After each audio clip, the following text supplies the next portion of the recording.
up, everybody? How you doing? Hey, I got Shane and Frank with me. again. Today we're gonna talk about reasonable expectations when it comes to your transformation of your body and your mind in the gym. So Frank's gonna take this on, and he's gonna give you his 30-year experience with transforming people as a personal trainer. Tell us about that. Well, what I always think why people fail with their health is because they expect to go in the gym and work out one time. Oh my God, I feel so much better. Oh my God, I look so much better. And I think that's part of the problem is you can't. There's no instant gratification when you come to the gym. I mean, if you go to the gym a month, if you go to the gym a day, you're not going to feel much different. If you go to the gym a week, you're not going to see much difference. If you go to the gym a month, you're not going to see much difference. It's a lifestyle change. What I try to tell people, because bottom line is if you look at it that way, you're never going to succeed. You want to look at it as this is my lifestyle now. This is what I'm doing. You know what I'm saying? This is part of my day. This is going to be written into my schedule, and I'm going to do it for the rest of my life. I have people I talk to all day long, and what they do is they're 60, 70 years old, and they think, oh, I'm not feeling any better, but they don't come work out. They don't take care of themselves. They don't eat right. They don't do any type of exercise. And when you're in your 30s, 40s, 50s, 60s, 70s. If you're not feeling good, you don't do something about it, you're not going to feel better. You have to do something about it. I mean, you have to get on some type of workout program, and not to mention not just physically, but also mentally. I mean, mentally, they say, I was listening to this thing the other day. It was about, they should say that when you exercise, it's a natural antidepressant. It is. Yeah. On par with SSRIs. Mm-hmm. Yeah. So, and that's what people realize. I mean, if you're depressed and you're not feeling good about your body, knowing that. Most people that are overweight, they're not happy. They got some type of thing they're dealing with, or trauma, or whatever it is. But I mean, bottom line is you're going to feel better if you look better and you improve your mind. So, I guess the biggest thing is being consistent and making it part of your day. And I mean, bottom line is you can't do anything if you're not healthy. You know what I'm saying? You won't be able to go to the store. You won't be able to go to a movie. You won't be able to go hiking. You won't be able to do. Bottom line, if you're not healthy, that's what people realize. They always put their health on the back burner. Because I'm feeling fine. But the problem is what people do is they end up accepting how they feel. You know what I'm saying? They don't know that feeling tired is not, it might be common, but not normal, right? And that's what people are, I just accept it. It's like, and that's the thing, it's like you don't have to accept that. There's different ways. And if you're in pain, that's where Shannon comes in. Where pain, you got chronic problems, Shannon can help you with those chronic problems. But you can't expect to go to her and say, okay, I did it one time, I should be good. No, it's going to take a month, maybe 2 months, whatever. But bottom line, same with Dr. Lightoff, your blood work's way off and your cholesterol is, 400.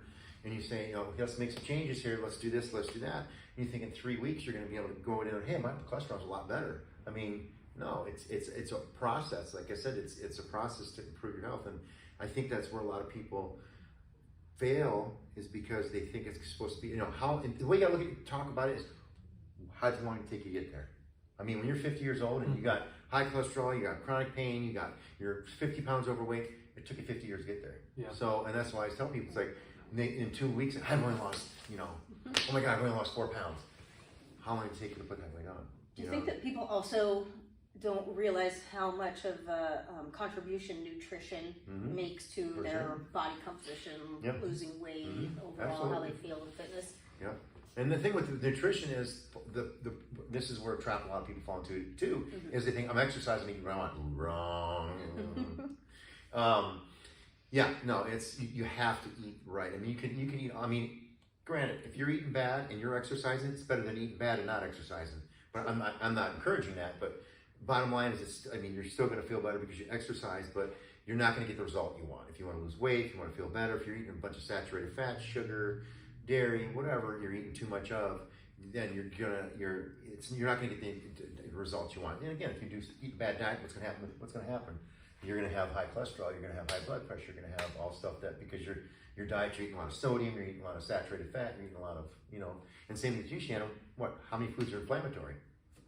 You know what I'm saying? You eat a lot of sugar, you eat a lot of saturated fat, you have a chronic problem, you eat all that stuff, it's going to flare up, and it's going to feel, it's going to inflame. That's why I tell people, it's like, I have clients that smoke, and I'm saying, my back is always killing me. I go, you know how inflammatory smoking is? Smoking is big time. Yeah, there are spine surgeons that will not touch you or do surgery on you if you smoke. Yeah, because your healing potential is so poor. I remember my one client, he was chewing tobacco, and they were doing a wrist ankle replacement. He says, "You're not touching until you get out the chew. We won't do it." Yeah. So, and it impedes healing, and that's anything. Healing the body too is another big thing. Is if you're eating the right food, your body's going to heal. Most people don't eat the right amount of protein, don't right amount of carbs, right amount of fat, right amount of fats. So, it's just. I guess the message you can take away from this is you want to realize you're not going to get result immediately. It's something you're going to make a lifestyle change and set it where this is part of my day. This is what I'm going to do. I've been working out since I was 12 years old, and it's not a question. It's like, hey, I can go run a couple errands. I'm like, okay, I still got to get my workout in, so I'll just go there and do it real fast, and I'll still get something in though. But that's how my mind is because I've done it for so long. So then I got a couple of questions for you.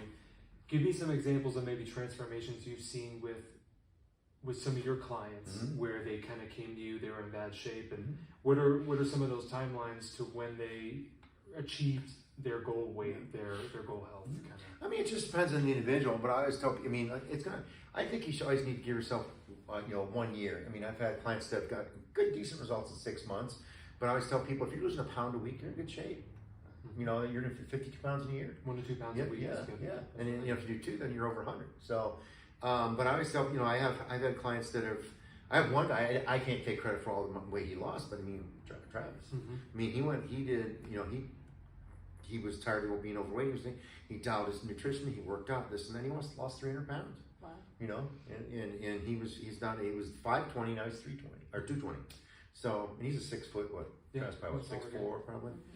But, and that's the thing, it's just, it's, I think if you give a solid 6 months to it, to answer your question, 6 months, I think you'll see a good result. I mean, a month, 2 months, you're gonna feel better. I have clients that have done 6 weeks before, I just feel better. I know I've not changed that much as far as my image and my body, but I do feel better, and I think initially 1 month you're gonna feel better as far as, because you're getting those endorphins going, you're getting all the chemicals that make you feel good. So another thing I've noticed is there is a definite drop off from your teens and 20s and the activity level that people have at that time of their life. They're very active in doing things. And then once you get into mid and later 20s and then your 30s, there's a drop off there. And I think there's a drop off because you've gotten a little bit older, but I also think the drop off is because just activity level. People are really into this routine of, I go to work, I come home, I'm with a girlfriend, wife, partner, and I've kind of got kids at this point. So you kind of, two things happen at one time that kind of come against your health. And I think that's why a lot of people almost fall off the wagon during this time. Because I'm my early 30s, so I completely understand what's happening to people at this time.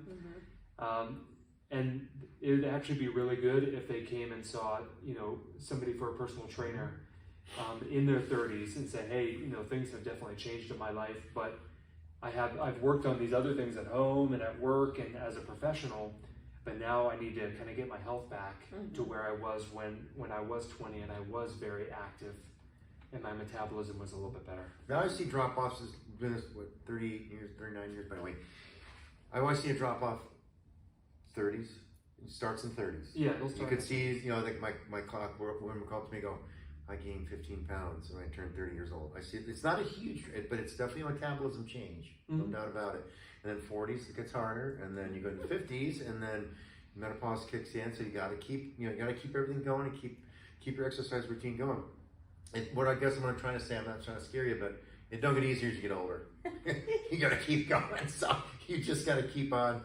You just got to keep on doing everything to make you feel better. Again, you can feel very good in your 50s, 60s, and 70s, and even 80s if you take care of yourself. But I'm just saying but it's a process. It takes a lot of time. It takes a lot of effort. It takes a lot of discipline. I think, like you said, I think it just requires more input as you get older.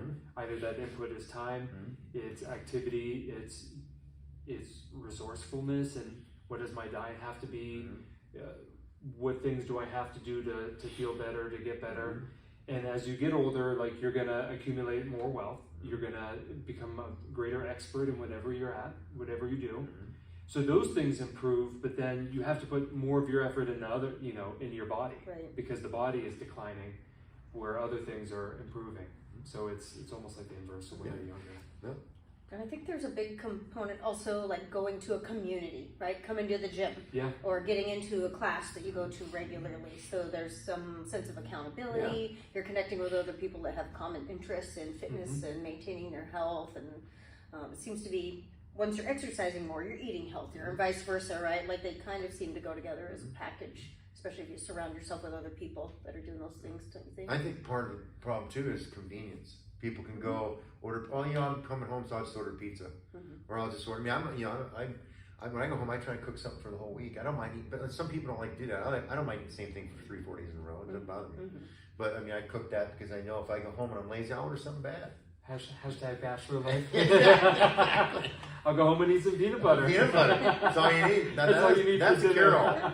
That's the cure-all. Peanut butter, not the creamy, not the crunchy. That crunchy stuff. If you want peanuts, just eat peanuts. Don't have crunchy peanut butter. But anyway. I want to mention is I think when people go and they work out, it's an investment.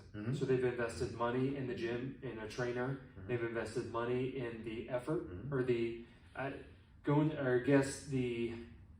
money in the gym trainer, effort into the actual workout. And then after, when you come home, you kind of want to maximize that investment that you made. Right. So it's like a greater urge to eat better because I already invested this effort and this money into this thing, and I want this thing to grow and do better. Right. So almost like, because if you don't do anything, you feel like you're not invested, you're not connected to it, you don't want to put into it. It's easier to say, no, I'll just do whatever I want.